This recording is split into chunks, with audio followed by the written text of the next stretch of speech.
Bonjour à toutes et à tous. Bonjour pour ce troisième webinaire dédié au décret tertiaire dans le cadre du programme Action Cœur de Ville sur le volet Rénovons 1000 écoles.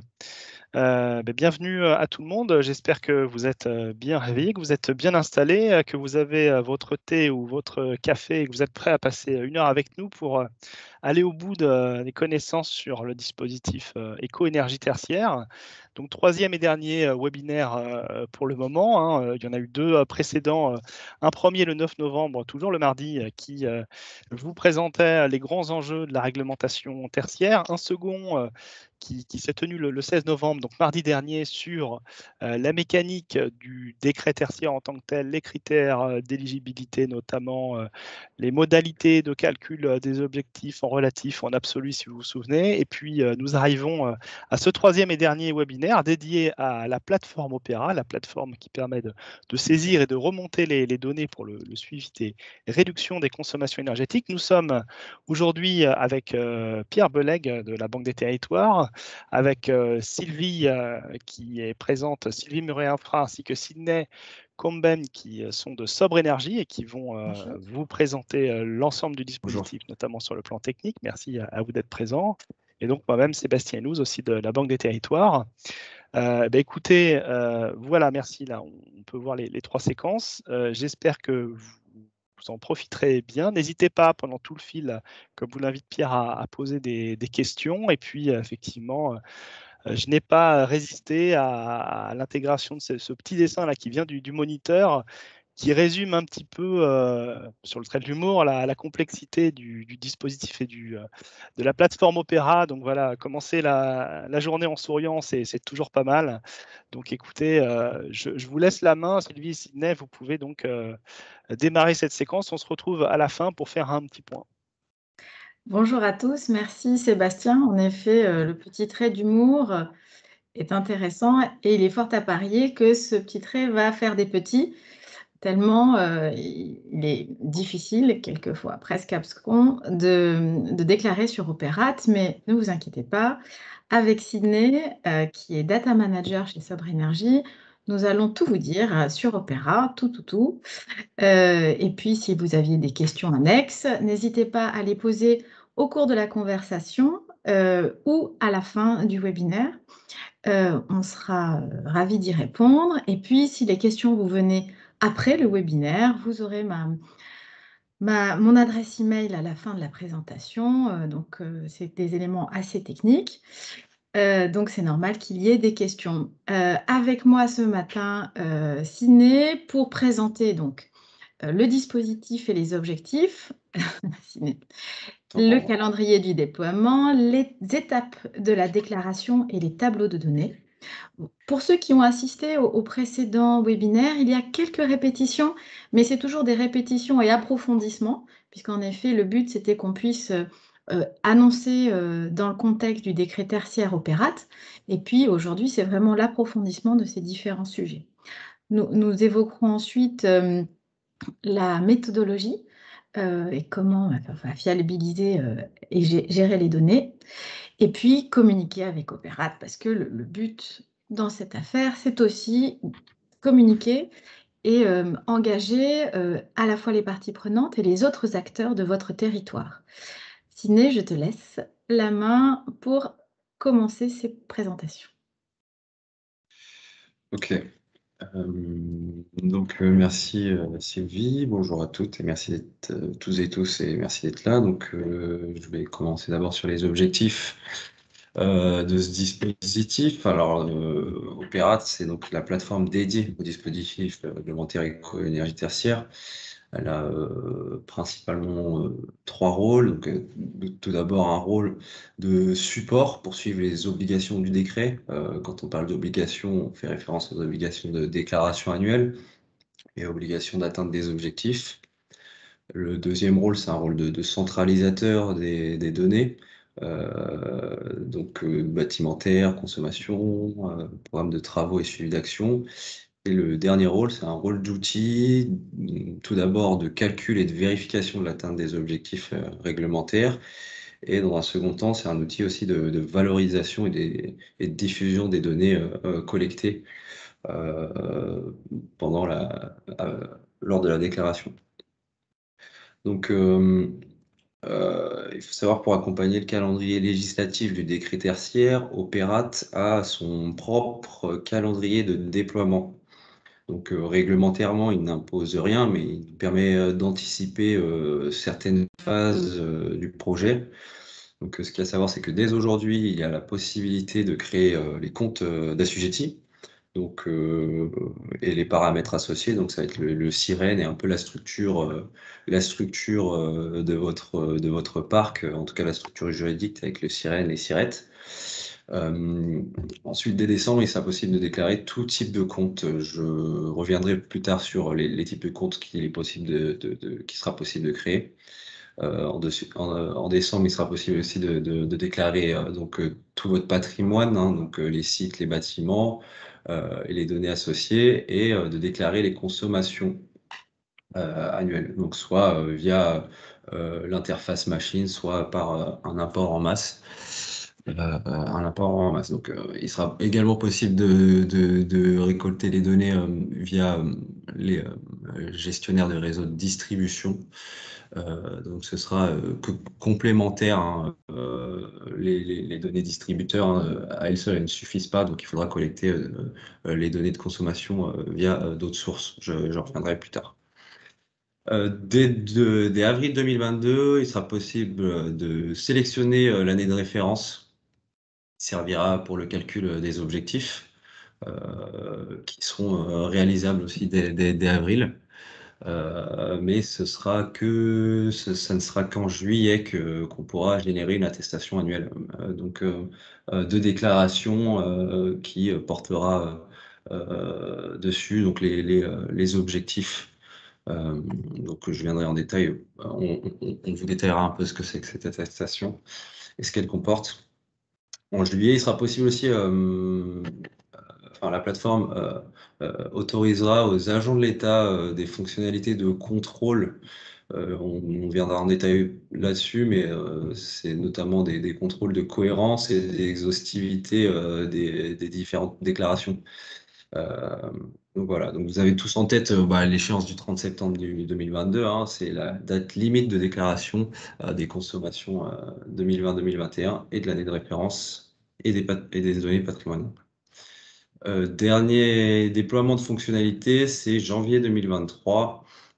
C'est la possibilité d'interfacer Opérate avec les plateformes, donc les logiciels d'énergie management qui auront été mandatés. Donc, pour faire un téléversement de toutes les données collectées par le logiciel d'énergie management. Et du coup, également aussi les premières versions de restitution et de benchmark seront disponibles en janvier 2023, donc pour pouvoir comparer son parc à des données nationales. Donc les étapes, pour récapituler, donc les étapes qu'il faudra réaliser d'ici septembre 2021, donc c'est créer le compte assujetti d'une part et ses paramètres associés, créer les comptes utilisateurs donc qui pourront venir déclarer des données, créer les différents comptes, les différents personnes à qui vous allouez des droits pour faire des déclarations. Ensuite, il faudra renseigner les données patrimoniales, les consommations de l'année de référence, les consommations des années 2020-2021, qu'il faudra compléter donc avec des indicateurs d'intensité d'usage, si c'est possible, afin de pouvoir récupérer enfin l'attestation annuelle. Donc, dans ce cadre, dans ce contexte déclaratif, il se destine un plan d'action assez naturel, hein, jusqu'à décembre 2022. Ce plan méthodologique pour la collecte des données pour la déclaration de septembre 2022 et bien sûr, on commence bien sûr par l'identification du périmètre assujetti. Je vais préciser un peu plus comment déterminer ce périmètre. Cette identification de périmètre va être suivie d'une collecte de données multitypes, hein. On parle de données bâtimentaires, administratives, sur les occupants et les consommations. Ensuite, il y a une troisième étape. Donc, le gros de cette étape, c'est la fiabilisation des données. Donc, par fiabilisation, on parle de croisement de sources, de contrôle de cohérence. Je reviendrai plus tard sur cette notion. Après cette fiabilisation, c'est la sélection de l'année de référence. Tout ça avant l'intégration de l'ensemble des éléments dans la plateforme Opérate. Donc c'est le plan de la suite de la présentation. Donc pour montrer un peu les tables de données, donc on aura des données de différents types, donc des données administratives, données bâtimentaires, des données de consommation, donc je vous l'ai déjà dit, hein, sur l'année de référence 2020-2021. Ce qu'il faut savoir, c'est qu'il est possible de renseigner plus de données sur Opérate. Je pense notamment aux caractéristiques bâtimentaires, donc ça va être l'enveloppe du bâti, les compositions des murs, les vitrages qui sont utilisés, mais aussi des systèmes techniques bâtimentaires de votre parc. Ça peut être intéressant de collecter ces données et de les renseigner sur Opérate pour avoir une vision globale de, de, de, de l'ensemble des systèmes énergétiques de votre parc, puisqu'après avoir récupéré vos objectifs, il va être nécessaire de mettre en place des actions et avoir toutes les données liées à ces actions au même endroit sera un atout considérable. Donc, pour les modalités de renseignement, il y aura plusieurs possibilités. Donc, soit la déclaration se fait manuellement à l'aide de menus déroulants et de champs à remplir sur la plateforme directement. Il sera possible de faire un import en masse sur la plateforme Opérate via des fichiers plats, donc CSV notamment. Donc, voilà. Et enfin, donc, la fonctionnalité ne sera pas disponible tout de suite, mais il sera possible d'interfacer Opérate avec vos outils d'énergie management. Voilà, je vais vous présenter la méthodologie et de gestion des données qu'il va falloir mettre en place d'ici septembre 2022. Donc, première étape, c'est identifier... Siné, Oui. je t'interromps, j'ai une petite question qui pourrait un peu conclure la première partie. Faut-il créer un compte par propriétaire ou par compétence? L'AGLO est compétente sur des bâtiments de différentes communes, mais elle n'est pas propriétaire. Monsieur Frogneux, vous dites qu'elle n'est pas propriétaire, elle est locataire, donc? J'attends la réponse. D'accord.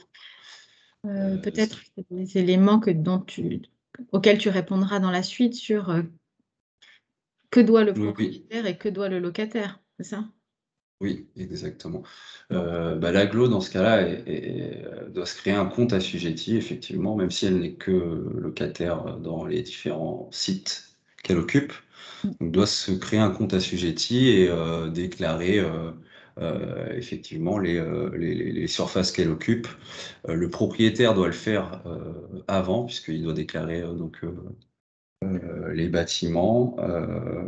Et c'est à partir de ces bâtiments déclarés que vous pourrez associer les surfaces que vous occupez sur ces bâtiments. Mais locataires comme propriétaires doivent se créer des comptes assujettis. Oui, je pense que tu en parleras un peu plus en détail dans cette deuxième partie. Oui. Donc la première étape, c'est son objectif, donc c'est de connaître le parc et ses évolutions.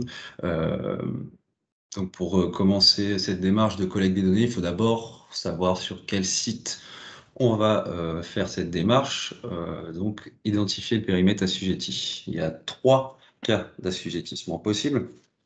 Donc le premier qui est le plus simple, c'est si le site, donc c'est un bâtiment à usage tertiaire de plus de 1000 m², donc prendre l'exemple d'une mairie, une mairie tout simplement de plus de 1000 mètres carrés.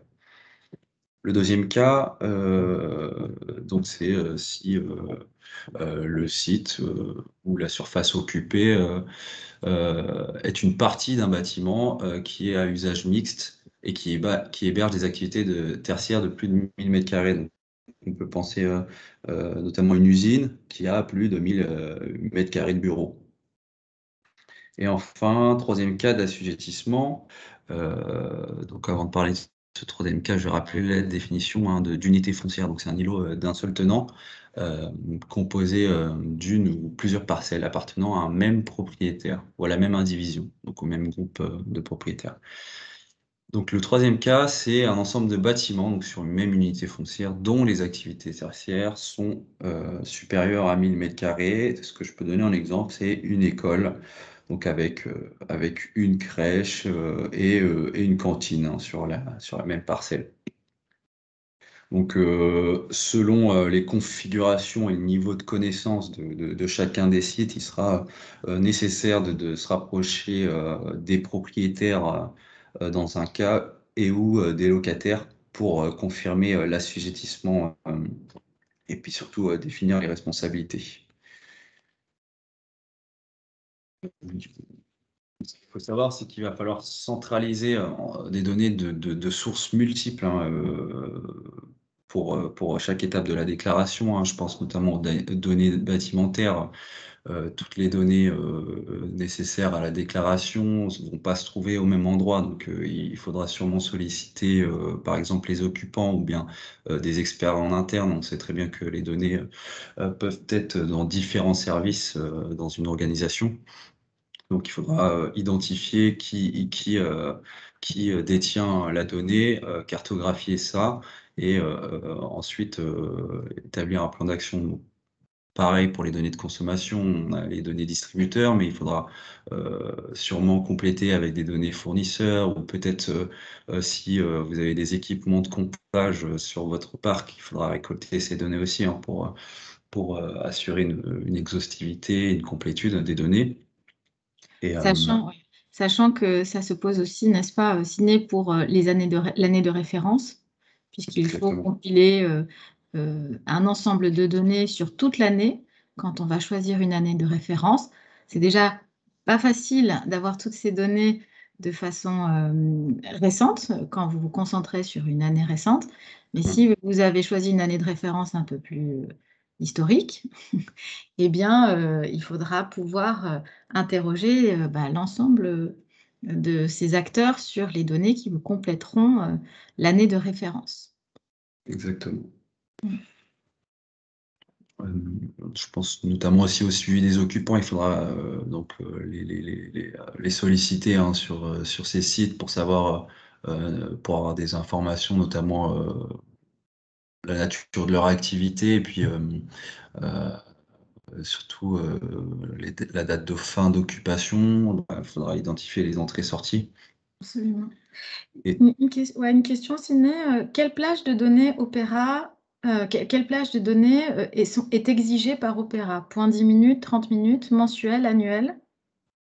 Alors, Opérate, c'est des déclarations annuelles. Donc, les consommations qu'il faudra donner seront consolidées à l'année. Donc, on mettra, et par type d'énergie. Donc, on mettra pour un site la consommation annuelle d'électricité, la consommation annuelle de gaz, etc. Et c'est pareil donc il faudra 2020-2021 et ce sera de la même façon pour l'année de référence.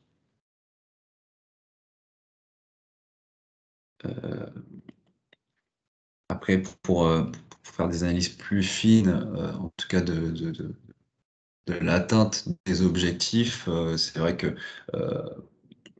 pourrait être nécessaire, vous, de votre côté, d'avoir quelque chose qui vous permet de faire un suivi donc plus fin. Opérate, c'est voilà, ça agrège à l'année, mais ça vous permet pas de faire un suivi assez fin de l'atteinte de vos objectifs, quoi.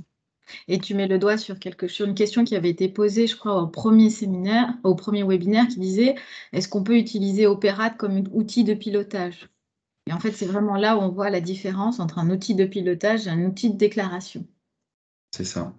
C'est ça. Donc, ça va pas vous donner assez de recul pour mettre des actions en place et pour en mesurer l'efficacité. Ou à la maille de l'année. Dans ce cas-là, ça risque d'être insuffisant, en tout cas, pour atteindre nos objectifs en 2030. Donc, connaître le parc et ses éventuelles évolutions, c'est également. Donc, là, à droite, vous avez un petit graphe qui montre la structure donc selon Opérate. Donc, il y a tout en haut la structure assujettie qui doit être créée par le gestionnaire de parc, qui devra déclarer donc sa structure, donc le sirène, et les sous-structures associées, donc l'ensemble des sirettes associées à ce sirène. Donc, il faudra identifier les dynamiques du parc, hein. Donc, les entrées et sorties, c'est très important de mettre ça en place pour mettre à jour les sites sur Opérate. Donc, il faut se poser la question de quels sont les sites, quels sont les mouvements à venir. Donc, c'est non négligeable. Au niveau du site, il va falloir identifier les caractéristiques administratives et aussi identifier l'ensemble des points de livraison par type d'énergie. Et également suivre les évolutions. Donc, si un point de livraison est dans le périmètre ou s'il sort, il sera important de le déclarer. Ce qu'il faut savoir, enfin, je l'ai peut-être déjà dit, mais en gros, la déclaration donc de la structure assujettie doit être faite par l'assujetti lui-même.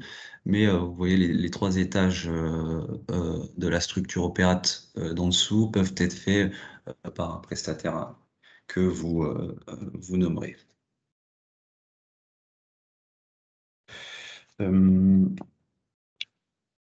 La connaissance de son parc, donc ça passe également par la connaissance de son activité. Donc c'est pour ça que la déclaration opérate contient ce qu'on appelle des indicateurs d'intensité d'usage.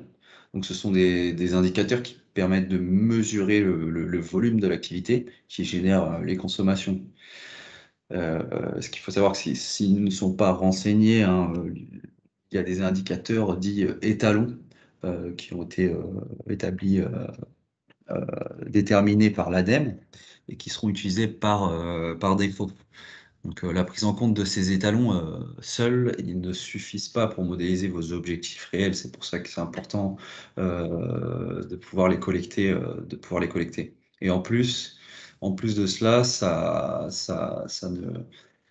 ne vous permet pas forcément à tous les coups d'avoir des objectifs favorables.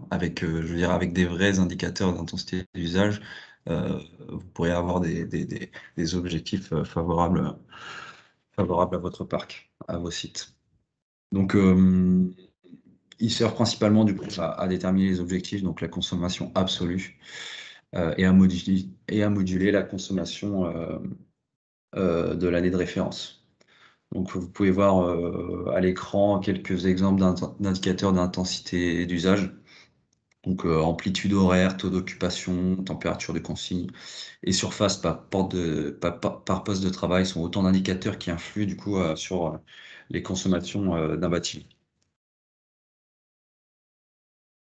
Donc, dans la collecte des données, on va avoir aussi les données de consommation, hein. Ça occupe une place centrale, hein. C'est principalement à partir c'est à partir de ces données que sont calculés les objectifs, hein.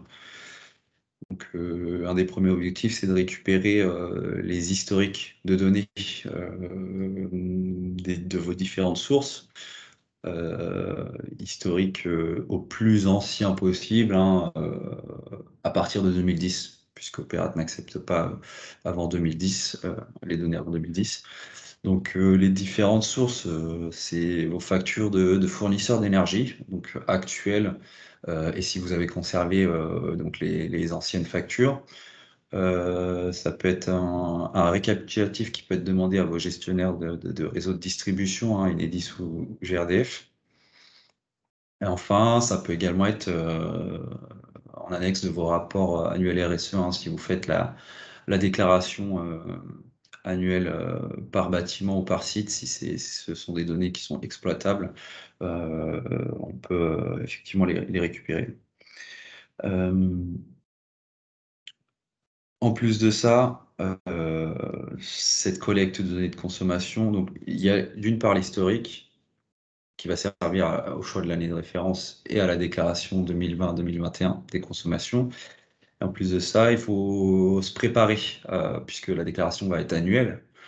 Donc il faut se préparer à une collecte récurrente, donc des données fournisseurs et distributeurs. Donc annuelle pour la déclaration, mais il est quand même conseillé de faire cette collecte au moins mensuelle pour avoir un suivi fin de ces consommations et puis un suivi fin aussi de l'atteinte des objectifs. Donc pour cette collecte récurrente, donc je vous ai dit qu'il y a les données fournisseurs, les données distributeurs, et aussi il peut parfois être nécessaire de mettre en place un plan de comptage précis donc pour isoler certaines consommations. Donc je pense notamment à la recharge des véhicules électriques. Les consommations associées doivent être sous-comptées pour être déduites des consommations de votre bâtiment. Elles ne doivent pas être prises en compte. Je pense également du coup à l'isolement des consommations d'un process industriel associé à vos surfaces tertiaires, ou également l'isolement d'activités dans le cas d'un compteur qui délivre des activités différentes. Donc, par exemple, peut être intéressant de séparer les consommations d'une école et d'une piscine, vu que les usages sont pas du tout les mêmes. Si un compteur délivre les deux, il peut être intéressant de séparer les deux pour faire un pilotage plus fin, donc et un suivi de la performance des actions qu'on met en place. Ouais, de l'importance, en effet, parce qu'il y a des choix, enfin, d'assujettissement, d'organiser vos sources d'informations. Peut-être que les personnes qui s'occupent de la piscine, des éléments techniques de la piscine ne sont pas les mêmes que les personnes qui s'occupent des éléments techniques de l'école à côté. Donc, bien organiser l'information dans les équipes aussi. Il n'y a pas que des éléments techniques dans cette problématique.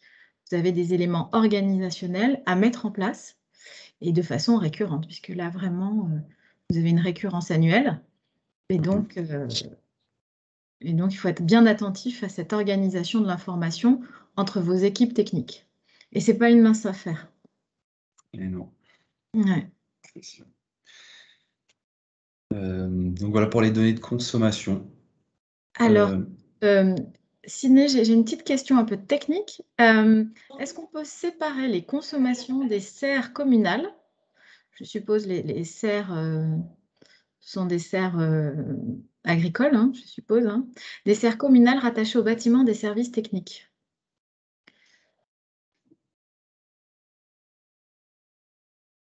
La question, c'est est-ce qu'on peut séparer? Ouais. Est-ce qu'on peut séparer les consommations de serres communales? Les serres étant non tertiaires, n'est-ce pas? Donc elles ne sont pas assujetties. Elles ne sont pas assujetties, effectivement. Oui, c'est parfaitement séparable. Alors, je me demande si dans la question, ça sous-entend que elles sont alimentées par les mêmes compteurs. Mm. Et donc il faut un sous-comptage, c'est ça? Effectivement, il faut un sous-comptage. Il faut un sous-comptage pour ce type de cas. Mm. Parce qu'il faut pouvoir déduire du coup les consommations Mm. liées au serre communal. Ouais. Soit cela, soit Non, je pense non, on va être obligé. Ouais, on va être obligé parce qu'il y a alors la personne dit qu'il y a un seul point de comptage à ce jour. Vous êtes obligé de faire un sous-comptage pour séparer ce qui vient de la serre et ce qui vient des bâtiments de services techniques, à partir du moment où ces bâtiments de services techniques sont effectivement tertiaires, ce que je pense. Alors, il y a beaucoup de questions. Alors, on va faire une petite pause questions. Une question sur une année de référence à cheval sur 2 années, de juin à juin, sur une année filante. Faut-il faire les déclarations sur cette même plage, puisqu'une déclaration de janvier à décembre oblige à découper la période de chauve et complique les choses? Qu'est-ce que tu en penses, Sydney? Oui. Ah bah alors j'allais venir dans l'étape 3, hein, mais c'est tout à fait possible de déclarer sur une année Filante? non civile, ouais, voilà, c'est ça. Donc pas de souci. Et puis les déclarations se feront par contre sur une année civile, donc 2020-2021, il y a aucun souci. Comme vous déclarez en plus 2 ans d'un coup, ça englobera forcément la période que vous aurez déclarée en année de référence. Mmh. Et on revient sur les fameux sous-comptages de la serre. Est-ce que les sous-comptages doivent être faits par le fournisseur? Ah, je crois qu'il faut faire Alors non, non? non, non, c'est Il faut acheter des sous-compteurs, n'est-ce pas? mettre en place une solution de sous-comptage. Alors soit effectivement sous-compter le départ vers ce que vous voulez déduire. Et ensuite, je reviendrai, je pense, vers vous après la séance. Il y a plusieurs personnes. J'aimerais ouais, j'aimerais creuser le fait si on peut en gros estimer une consommation à partir de certains indicateurs d'intensité d'usage. Euh, donc je reviendrai vers vous Oui, là-dessus. Mais et surfacique, n'est-ce pas, hein? C'est intensité d'usage et surfacique pour voir si on peut un peu séparer les oui, consommations. Ouais. ouais, Donc ça se fait au cas par cas si vous n'avez pas de sous-compteur. Si vous avez de la chance, c'est possible de déduire. Si vous n'avez pas de chance, ce n'est impossible de déduire. Il faudra s'équiper. c'est ça. À voir avec un expert autour de vous. Il est 9h35, Sidney. Ouais, il faut y Allez. Donc je vais essayer de passer vite sur ceci. Donc l'objectif, donc c'était voilà, je voulais faire un petit rappel que c'est une démarche qui peut aller au-delà d'Opérate. Donc notamment, on a vu tout à l'heure qu'on peut renseigner plus de données que nécessaire pour la déclaration. Ce qui est intéressant aussi, c'est donc de pouvoir croiser ces données énergétiques avec les données immobilières, comme le confort d'usage ou les conformités réglementaires autres que le décret. Euh, Toutes ces données serviront après la déclaration, donc pour mieux prioriser les actions et leurs cibles d'un point de vue énergétique, fonctionnel et opérationnel. aller. On avait aussi la part un peu sanitaire, puisque c'est dans Ouais. l'actualité. Donc, confort d'usage, éléments sanitaires dans l'évolution des sociétés, comme vous le voyez à la slide. Ouais. Donc voilà, au-delà de la vision réglementaire, donc c'est l'occasion d'entreprendre une analyse globale de votre patrimoine et d'intégrer tous vos enjeux à l'analyse, donc réglementaire, donc accès handicapé, sécurité incendie, sur l'obsolescence également, l'évolution des pratiques et des besoins fonctionnels, donc l'évolution des sociétés. On pense à la rationalisation des surfaces. Et effectivement, comme le disait Sylvie, la situation sanitaire a fait beaucoup évoluer, et aussi les enjeux de confort d'usage, donc confort thermique, acoustique, visuel, enfin tous les enjeux QVT. Donc il va falloir croiser ces données pour prioriser des actions, peut-être mutualiser des financements mutualiser des actions qui sont à la fois énergétiques et à la fois qui répondent à certains de ces enjeux-là que je viens de citer. Ouais, il faut savoir que le décret tertiaire, c'est comme une colonne vertébrale d'action avec des obligations, mais c'est aussi une colonne vertébrale qui vous permet d'innover de façon plus globale dans l'immobilier et la valorisation immobilière. C'est un chemin, mais que vous pourrez utiliser pas seulement comme une contrainte, mais comme une occasion aussi de réfléchir à l'évolution immobilière de votre parc. Exactement. Mm. Donc, une autre étape de la collecte, c'est concernant les occupants et les contacts. En ce qui concerne la déclaration sur la plateforme Opérate, elle se fait au niveau de chaque entité fonctionnelle assujettie et par conséquent, il semble plus cohérent que ce soit l'exploitant de l'établissement qui porte la responsabilité de déclaration de l'ensemble des consommations énergétiques qui sont affectées à cette entité. Donc, dans un cas général, donc la répartition des responsabilités se fait comme le tableau affiché à l'écran, mais cette répartition de responsabilités peut être revue avec notamment l'édition et la signature des deux parties d'une convention de répartition des responsabilités. Donc, ce qui peut être intéressant lorsqu'on a un très grand parc avec des cas de mise à disposition plus ou moins particuliers, comme les mises à disposition à titre gracieux ou les baux amphithéotiques, où les locataires sont considérés comme propriétaires pour 18 ans minimum, jusqu'à 100 ans. Donc la déclaration, elle se fait tout d'abord par le propriétaire qui renseigne les informations administratives, la dénomination du bâtiment, la référence cadastrale. À partir de cette dénomination et de la référence cadastrale, Opérat génère un identifiant unique bâtimentaire. Et c'est à partir de cet identifiant unique que les entités fonctionnelles, donc propriétaires ou locataires, pourront venir déclarer leurs données, donc administratives, mais aussi les consommations annuelles et puis de référence.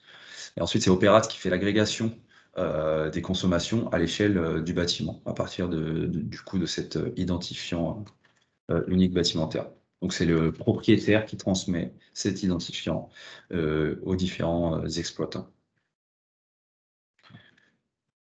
Donc, s'il y a une responsabilité partagée au niveau de la déclaration, il y a également une responsabilité partagée au niveau de l'atteinte des objectifs. Donc, en fonction de la personne concernée, il y a différentes responsabilités. Donc, les exploitants des entités fonctionnelles sont responsables des consommations qu'ils déclarent et ainsi que de leur évolution.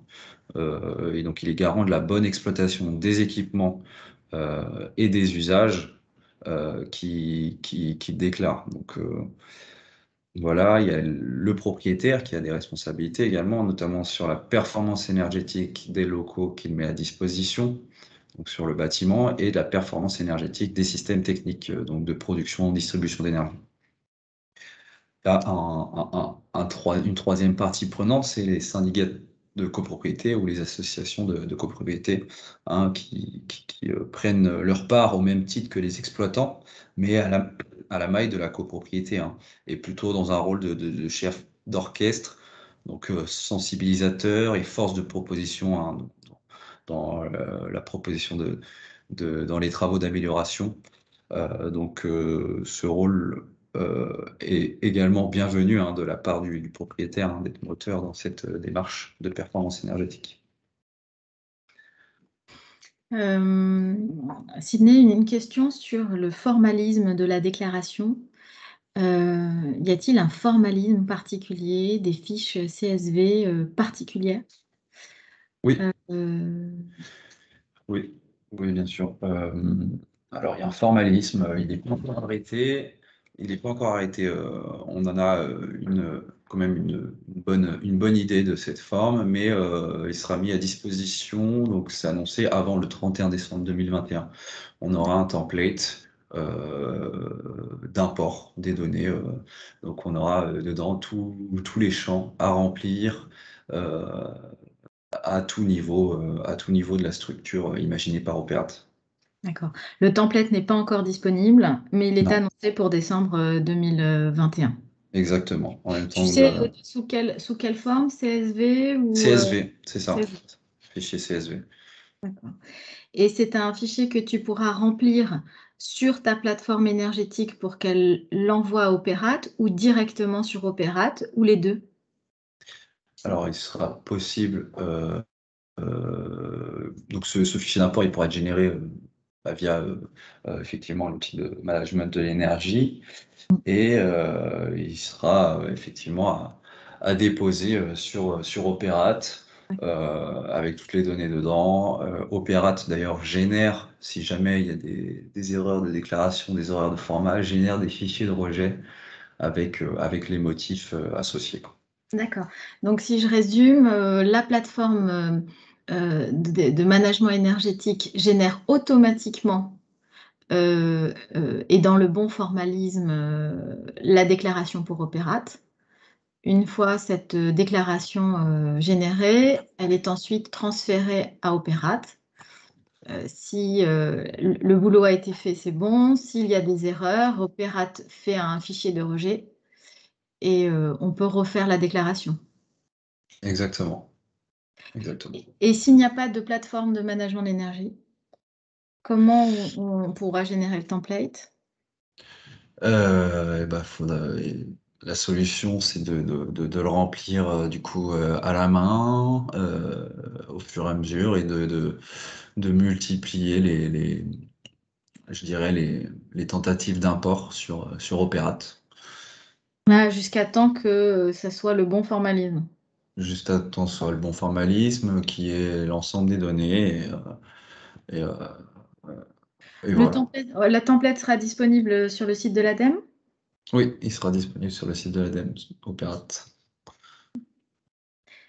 Une autre question qui vient par rapport à l'année de référence. On est bien d'accord que l'année de référence peut être déclarée par bâtiment Oui, ou sur un parc. Tout va dépendre de la stratégie sur l'année de référence qu'on va adopter et la nature du parc. oui, bien sûr, il sera nécessaire de faire des simulations, hein. Une année de référence, c'est rarement favorable pour tout un parc. Il sera d'usage de sélectionner donc l'année la plus énergivore et complète, hein, bien sûr. L'année complète la plus énergivore. Donc ça va varier d'un site à l'autre. D'accord. Ok. Je te laisse reprendre le fil de la presse. Donc Pour là, les... c'est un petit focus sur les différents comptes utilisateurs selon les profils. Donc, il y a le profil assujetti qui est le représentant légal, donc le référent de la structure assujettie, qui a tous les droits, en tout cas de renseignements, de déclaration, qui peut aussi ouvrir les comptes et notamment ouvrir les comptes du deuxième profil, le profil mandataire. Il ouvre les comptes et attribue des droits de déclaration, de consultation. Il y a un ensemble de droits qui seront disponibles. Et pour donner ce mandat, il y a déjà un mandat disponible sur Operator. Donc, vous pouvez le récupérer, le signer, l'envoyer au mandataire à qui vous autorisez la déclaration.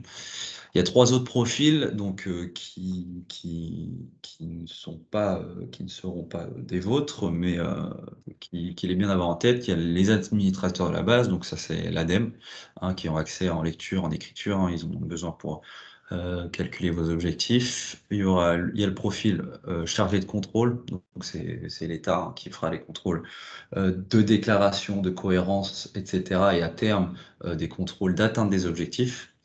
Et un accès grand public. Donc, n'importe qui pourra venir consulter des statistiques anonymes agrégées, donc à des fins de communication et de comparaison.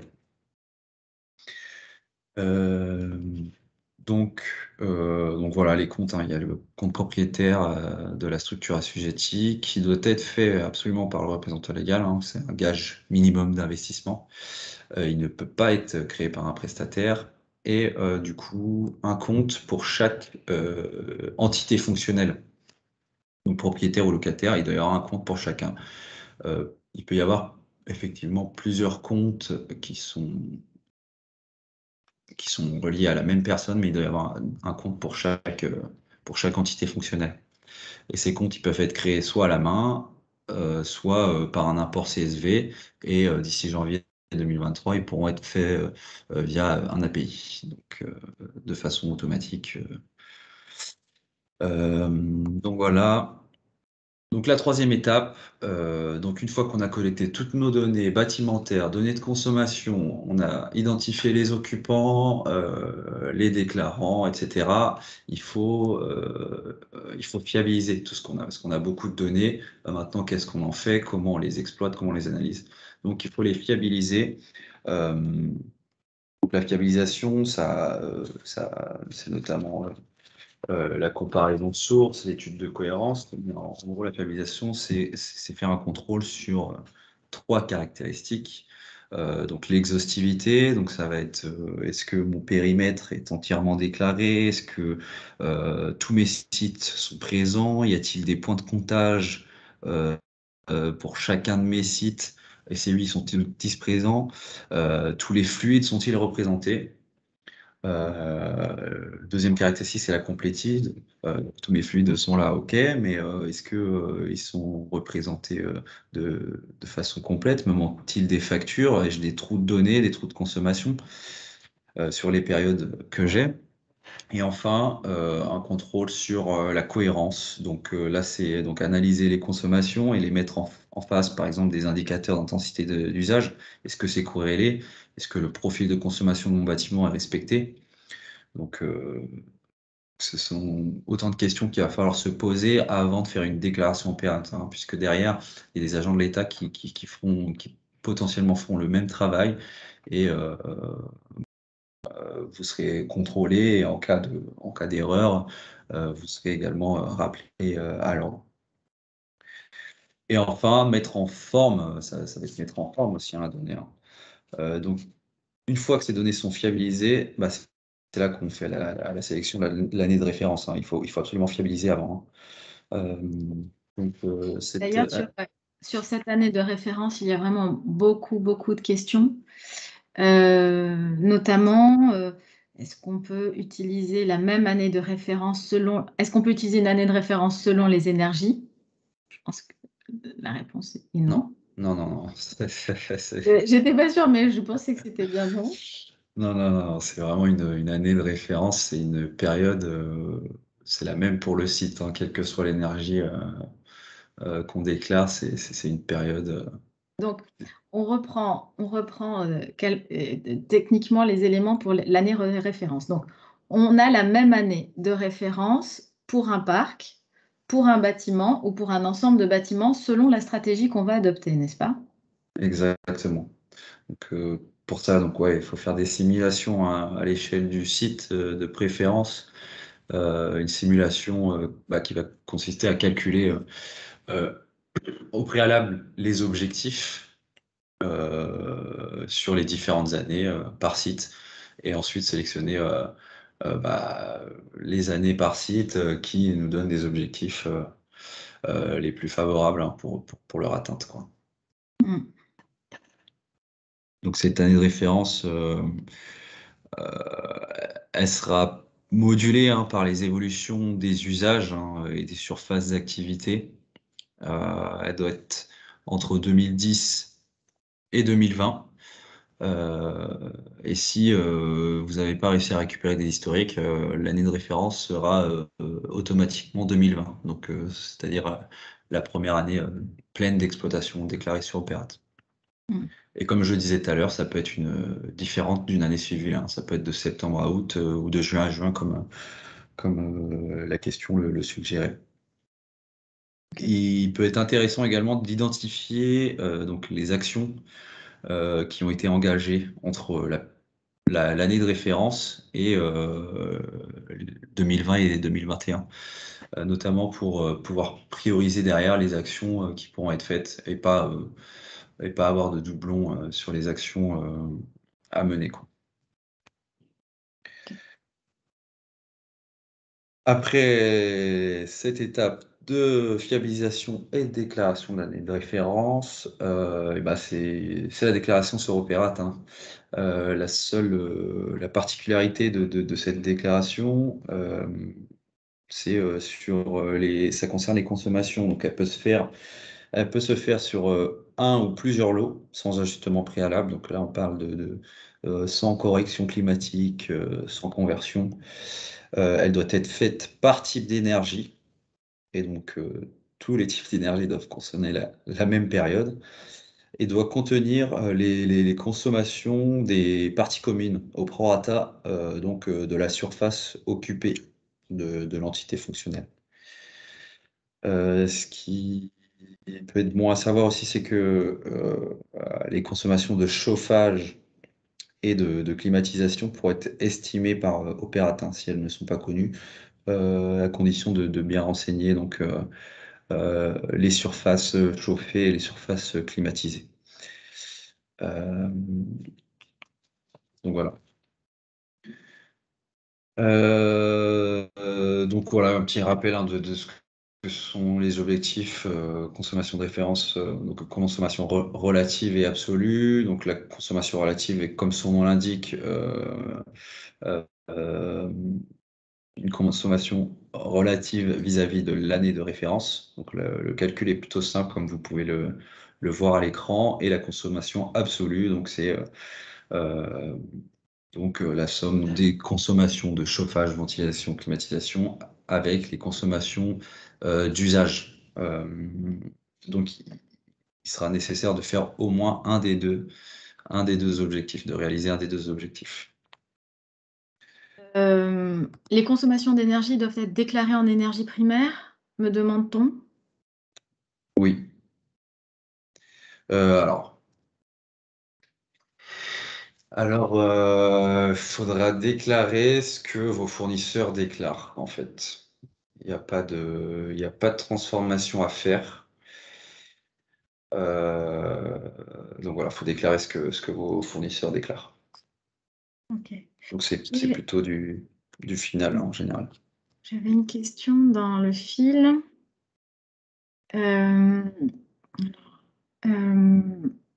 Les consommations d'eau sont-elles considérées comme des fluides? Non. Non.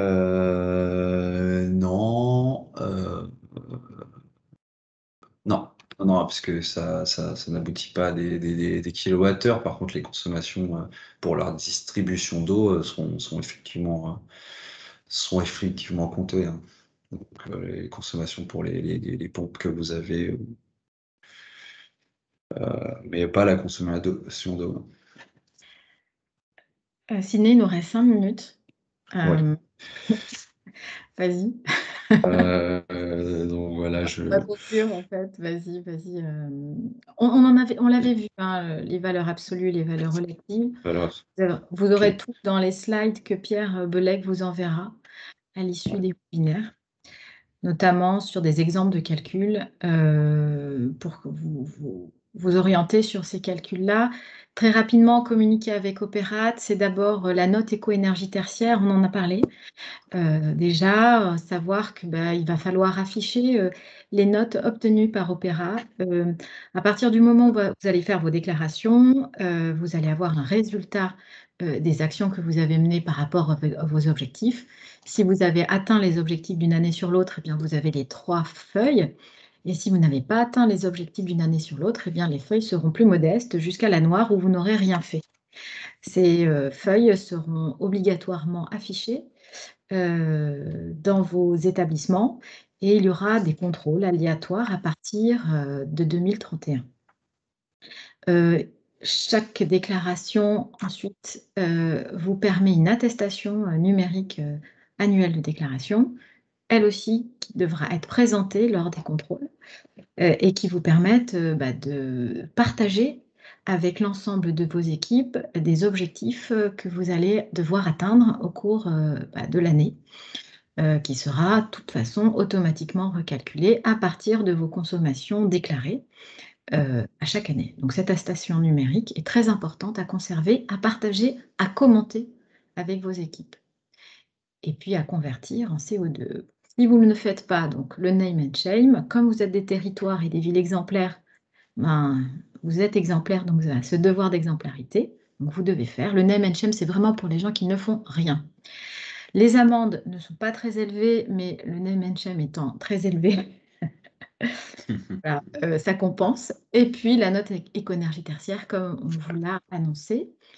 Et de façon globale, Tu peux passer à la slide suivante, Siné. En effet, vous avez l'attestation numérique, la note éco-énergie tertiaire, et puis vous allez aussi disposer de benchmarks, puisque toutes les villes comme vous vont déclarer, donc vous allez avoir une comparaison de vos consommations avec d'autres villes. C'était aussi un des grands buts d'Opérate, c'est de pouvoir faire des comparaisons entre les villes d'une même catégorie, d'un même nombre d'habitants, avec les mêmes habitudes énergétiques.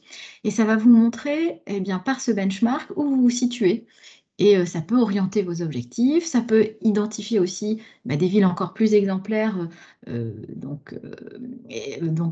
à imiter.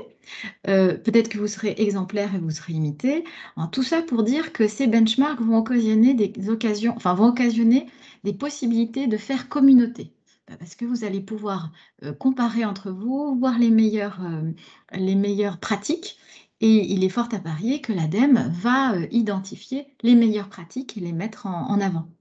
Donc c'est très intéressant cette fonctionnalité d'Opérate, de pouvoir justement comparer avec des villes et des territoires de la même nature que la vôtre. En conclusion de ces 3 webinaires, il y a donc ces 4 éléments qui sont très importants à souligner.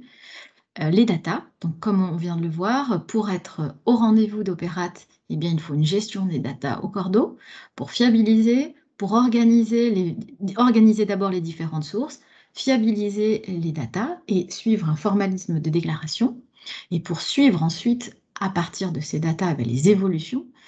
Le management de l'énergie, pour travailler les actions à mettre en place, leur mise en œuvre effective et le suivi des impacts. Et ça, tout au long du décret tertiaire. Comme je vous l'ai dit, le décret tertiaire, c'est une colonne vertébrale qui oriente vos actions, mais il faudra également, dans ces actions, penser plus large d'un point de vue immobilier, au confort de vos bâtiments, aux éléments sanitaires de vos bâtiments, notamment la ventilation, c'est vraiment une problématique aujourd'hui. Ça doit engager toutes les parties prenantes. Vous l'avez déjà vu sur rien que récupérer la donnée, c'est beaucoup d'acteurs mis en place. C'est aussi des acteurs techniques en interne, mais aussi les élus, mais aussi les administrateurs, mais aussi les occupants des bâtiments. Donc vous devez gérer plusieurs populations autour de ce décret tertiaire. Et enfin, et on ne le répétera jamais assez, la valeur d'exemple. Le décret tertiaire, c'est aussi faire communauté et travailler les différentes actions avec vos villes voisines, des villes exemplaires, ou vous-même, en tant que ville exemplaire, communiquer sur ce que vous avez réussi de mieux autour du décret tertiaire. Voilà, on en a fini les 10 heures. Il y a eu beaucoup de questions. On est super content avec Siné d'avoir eu tant de questions. Ces questions, c'est normal, c'est des éléments techniques. Si vous passez par le CIMI, nous recevons Marc Leroux, qui est le concepteur du décret tertiaire et le rédacteur du décret tertiaire, qui interviendra au CIMI le 8 décembre de 17h à 18h et qui va parler du décret tertiaire. Et on sera heureux de vous y accueillir. Et puis, on a été très heureux d'animer ces 3 webinaires avec vous et pour vous. Merci Sylvie. Merci Sidney pour cette séquence parfaitement timée, malgré un nombre assez important de questions, et c'est tant mieux parce que ça veut dire que c'est un sujet qui vous préoccupe et que cette formation était utile, nécessaire, voire indispensable pour la mise en action. N'hésitez pas à revenir vers les équipes de Sobre, que je remercie pour ce webinaire, mais plus généralement pour ces 3 webinaires là qui se sont tenus. J'espère que vous avez apprécié. Effectivement, le rendez-vous du CIMI avec Sobre, vous l'avez noté, il y aura l'intervention de Marc Leroux, d'après ce que je comprends. Vous sera aussi adressé à l'issue de cette formation un petit certificat de formation, c'est ce que Oui. C'est ce qu'on m'a indiqué. Et puis, nous, on reviendra vers vous, peut-être sous forme de questionnaire, on ne sait pas exactement, pour voir quelle suite on peut donner à ce type de manifestation collective autour des villes Action Cœur de Ville sur le sujet de la rénovation énergétique.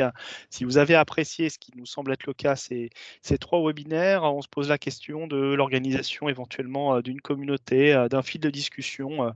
N'hésitez pas, vous aussi, de votre côté, à nous faire vos suggestions. Donc, on reviendra vers vous sur ces sujets. Et puis, toutes les équipes de la Banque des Territoires et cette direction régionale sont à vos dispositions pour les sujets de rénovation énergétique. Et n'hésitez pas, encore une fois, à contacter Sobre si vous avez des questions sur le décret tertiaire.